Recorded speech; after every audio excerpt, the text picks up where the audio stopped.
É o pastor Antônio Júnior e hoje eu estou aqui novamente com Lamartine Pozzella. A gente tem gravado cada vídeo aqui mais edificante que o outro. E hoje não vai ser diferente, né, Lamartine? Não, tá demais. Esse assunto, pessoal, vocês têm que acompanhar até o final. E se você ainda não se inscreveu no canal do Lamartine, no meu canal, o link dos nossos canais está aqui embaixo. Clica depois aqui para você nos seguir, para você ouvir as mensagens que a gente tem trazido, tá bom? Espero te ajudar mais ainda com essa mensagem aqui.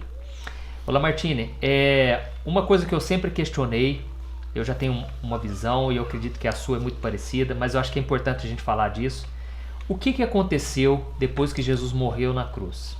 Porque a Bíblia fala que ele morreu e ele ficou 3 dias e 3 noites até que Deus o ressuscitou dentre os mortos.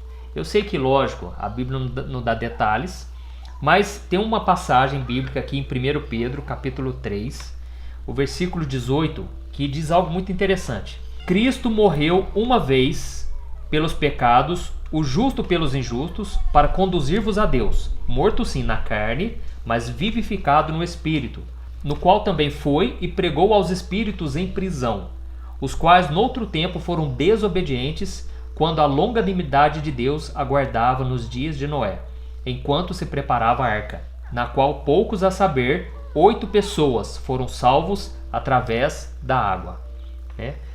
Aqui diz algo muito interessante, que Jesus, depois que ele morreu, ele pagou o preço pelo nosso pecado, ele foi morto, mas vivificado no Espírito, e ele então foi pregar aos espíritos em prisão, ou seja, as pessoas que foram desobedientes em relação a Deus, que estava usando a vida de Noé ali, para falar que viria um tempo de destruição e que Deus pouparia quem cresce, em Deus. Primeira coisa, será que Noé ele pregou o evangelho? Porque aqui está dizendo que Noé ele foi salvo, através da arca. E a outra coisa o que aconteceu ali? Ele pregou a salvação, aquelas pessoas elas tiveram uma segunda chance de se arrependerem. Fala um pouco sobre isso aí. Bom, essa pergunta é uma pergunta muito interessante. E graças a Deus, porque Jesus um dia contou uma história falando de um rico e de um Lázaro, pobre e miserável, que conviveram juntos e que os dois morreram e foram para um lugar. No Velho Testamento esse lugar era chamado de Sheol, no hebraico. O Novo Testamento foi escrito em grego, é chamado de Hades, o mesmo lugar. Jesus conta que havia um abismo, era o mesmo lugar, só que tinha um abismo no meio, os salvos de um lado e os perdidos do outro. Foi nesse lugar que Jesus desceu. Então ele morreu na cruz, enquanto o corpo dele ficou na sepultura, o espírito dele foi até lá. Entendi. E só uma coisa, esse lugar então não é um inferno? Não é um inferno. Na verdade, esse lugar é como se fosse um lugar temporário. É traduzido muitas vezes no Novo Testamento como inferno, só que é Hades no grego. Porque o inferno, aquele inferno final, onde todo mundo vai ser lançado, é o Geena, é o lago de fogo. Entendi. E no inferno não tem ninguém lá Ninguém ainda. Só os 2 primeiros que vão ser os inquilinos lá para sempre é o anticristo e o falso profeta. Então, todos os mortos antes da ressurreição de Cristo ficavam nesse lugar, o Hades. Só que era separado, tinha um abismo no meio, de um lado os perdidos, do outro lado os salvos. Jesus chega ali, e esse texto de 1 Pedro diz que ele proclamou. A palavra proclamou não é proclamar para salvação. Não, ele está dizendo, eu sou aquele de quem Noé falou. Entendi. Então, certamente, talvez Noé não tenha tido todo o entendimento. Mas Deus falou com Noé. Deus falou para ele, eu vou mandar um dilúvio, vou mandar um juízo, constrói uma arca, e durante 100 anos ele pregou e o povo não se arrependeu. E a última chamada, eles não vieram para a arca. Agora, a arca representa Jesus. Só tem uma porta, não é? Entendi. A arca foi fechada por dentro. Ou seja, exatamente, Jesus é a arca que nos livra da condenação eterna. Então, alguma coisa foi muito sério, aquela rejeição e rebelião do tempo de Noé, que fez com que Jesus proclamasse, olha, eu sou aquele que Noé falou. Agora tem o seguinte, ele não falou só para as pessoas do tempo de Noé. Ele falou para todos os mortos, inclusive os salvos, que estavam do outro lado esperando o dia da redenção, entendeu? E naquele momento, a Bíblia fala que houve uma guerra espiritual, né? E Jesus tomou as chaves do inferno, né? Ali do Hades, das mãos do diabo e levou os salvos, levou cativo o cativeiro. Na ressurreição de Jesus, ele ressuscitou, mas levou junto com ele todos os salvos que estavam até aquele momento naquele lugar. A partir de então, a partir da ressurreição, quando um crente morre, para onde ele vai? Ele não vai mais para lá, ele vai para o paraíso. Tanto é que Jesus já fala para o ladrão da cruz: hoje mesmo estarás comigo no paraíso. Entendi. Entendeu? Então a palavra proclamar ali não é Então, pregar para a salvação, é declarar: eu sou aquele de quem Noé falou. Noé já falava, entendi. Então eu já até ouvi uma vez uma pessoa dizer que, na verdade, Jesus foi ali só para fazer eles se sentirem mais culpados ainda, sabe? Olha a visão que a pessoa tinha, né? Para mostrar assim, ó, tá vendo? Vocês não aceitaram Noé, né? Eu tô aqui para mostrar, para fazer pessoas sentir mais mal ainda. E esse não é o caráter de Cristo, né? Ele foi com certeza para anunciar que ele é o Senhor. E como você disse, né? Jesus estava ali no meio. Então, como diz na parábola, né, do Lázaro e o rico, um lado enxergava o outro, né? Quem estava no tormento enxergava quem estava no seio de Abraão. No seio de Abraão. Então todos eles viram e contemplaram e falaram: realmente ele é o enviado de Deus. Glorificado. Eu tenho até uma palavra, uma pregação, não me lembro o nome, em que eu falo, por exemplo, que que Adão, quando vê Jesus, nessa pregação, uma revelação linda.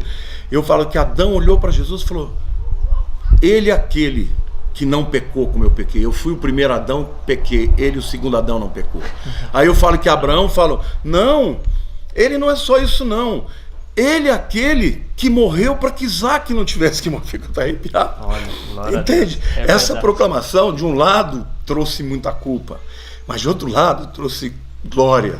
Nossa, né? E aí ele tomou, envergonhou o diabo, expôs vitupérios, né? Despiu todos os demônios, falou: eu vou levar os meus, e levou para a presença de Deus. Então foi um momento maravilhoso esse tempo, esse dia, né? Lá na glória a gente vai ver. Triunfante, né? Triunfante. Porque tem muita gente assim que tem uma visão de que quando Jesus morreu na cruz, ele foi para o inferno e sofreu chicotada e ficou sofrendo. Nada.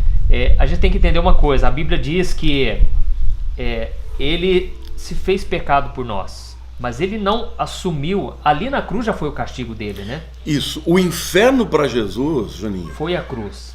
Foi a separação de Deus. Não foi nem a dor da cruz. A maior dor. Você já imaginou uma comunhão eterna? Não dá para explicar. E Deus virou as costas para ele. Por isso que ele falou: Deus meu, por que me abandonaste? Ali foi o inferno. Porque o que é o inferno? É a ausência total de Deus. Entendi. Entendeu? Então aquilo foi. Agora, quando ele desce no inferno ali, ele já desce triunfante. Porque a Bíblia diz lá em Colossenses que ele triunfou sobre eles na cruz. O triunfo de Jesus foi na cruz. Então, ainda que ele estivesse ali sendo rejeitado, na hora que ele falou está consumado, a palavra grega para estar consumado é tetelestai, significa está pago. Ali acabou. Ali o diabo foi derrotado, definitivamente. Glória a Deus. Entendeu? E é interessante que lá em Colossenses, capítulo 3, diz que ele expôs publicamente, né, os inimigos. Ele triunfou deles na cruz. Né? Exatamente. Então Jesus na cruz ele envergonhou o diabo. É por isso que pouco antes Pedro falou, né? Jesus, o senhor não vai para a cruz não. Eu não aceito isso. E Jesus falou: arreda Satanás, porque você só conhece das coisas dos homens. Porque sem cruz não tinha triunfo. É verdade. Ele então, tinha que ter vivido todo o tempo sem pecado, mas se ele não morresse na cruz, nós estávamos todos perdidos. E ele teria sido derrotado. Porque a criação dele, que ele tinha um propósito, não ia cumprir seu fim. Na hora que ele cumpriu o que Adão tinha que fazer, que era viver para a glória de Deus, ele falou: agora toda a autoridade me foi dada. No céu e na terra. Estou arrepiado. A unção que está aqui é muito forte. Muito forte. E é interessante que quando Jesus morreu, a Bíblia diz que nem o corpo dele sofreu decomposição. Porque ele não tinha pecado. E é o pecado que gera a morte, né? Então as bactérias não conseguiram destruir o corpo dele. Não entrou em putrefação nem nada, ficou ali. Nossa. Glória a Deus, que tremendo.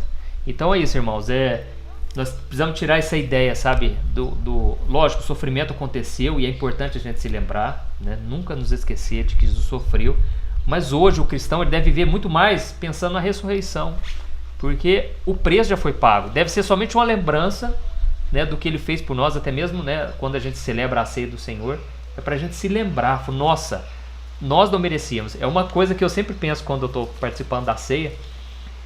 Eu penso naquilo que a Bíblia diz, né? Eu não era do corpo, mas agora eu sou do corpo de Exato, Cristo. você foi inserido. Né? Eu fui inserido. Eu não mereço. Não... Por causa do que Jesus fez, ele é o nosso primogênito. Nós somos os outros irmãos. Nós somos da família de Deus. Exatamente. Não é isso? Eu sempre digo que a cruz é assim, Jesus se fez maldito para que eu seja bendito. Ele se fez filho do homem para que eu fosse filho de Deus. Ele morreu para que eu vivesse. E porque ele ressuscitou, eu ressuscitarei também no último dia. Então, assim, ele completou a obra, Juninho. E porque ele completou a obra, ele tinha que descer lá naquele lugar e vencer a morte. Por isso que Paulo fala, ó morte, onde está a morte? O seu aguilhão. Exatamente. Porque hoje os crentes nem mais no lugar dos mortos, na mansão dos mortos, estão mais. Hoje eles já estão na presença de Deus, no paraíso, onde está o trono de Deus. Ainda em espírito, nós ainda não teremos o corpo glorificado, que só vamos receber no arrebatamento. Mas na hora que você fechou o olho aqui, meu querido, você não vai para a sepultura, o teu corpo vai, mas o teu espírito vai estar com Deus. Porque Jesus venceu a morte. Eu fiz até um vídeo sobre isso, falando onde que nós vamos estar, né? Nós vamos estar onde Jesus está. Isso. Porque Estevão, quando ele estava para morrer, o que aconteceu, né? Ele viu Jesus o céu em aberto. Pé, ao lado de Aleluia. Deus, e ele falou, recebe o meu espírito. A mesma coisa que Jesus falou na cruz, Estevão, que foi o primeiro mártir, ele falou, receba o meu espírito. Ou seja, ele não estava indo lá para debaixo da terra. Exatamente, ele estava indo para se encontrar com Cristo. Então, é maravilhoso, irmãos. Nós precisamos a cada dia viver na presença de Deus, né? E você falou de várias coisas, né? Jesus, ele se fez maldição para que hoje a gente fosse justiça de Deus. E faltou só uma. Ele ficou longe da presença do Pai, para que hoje a gente nunca mais perca a presença de Deus, né? E a própria Bíblia fala, né?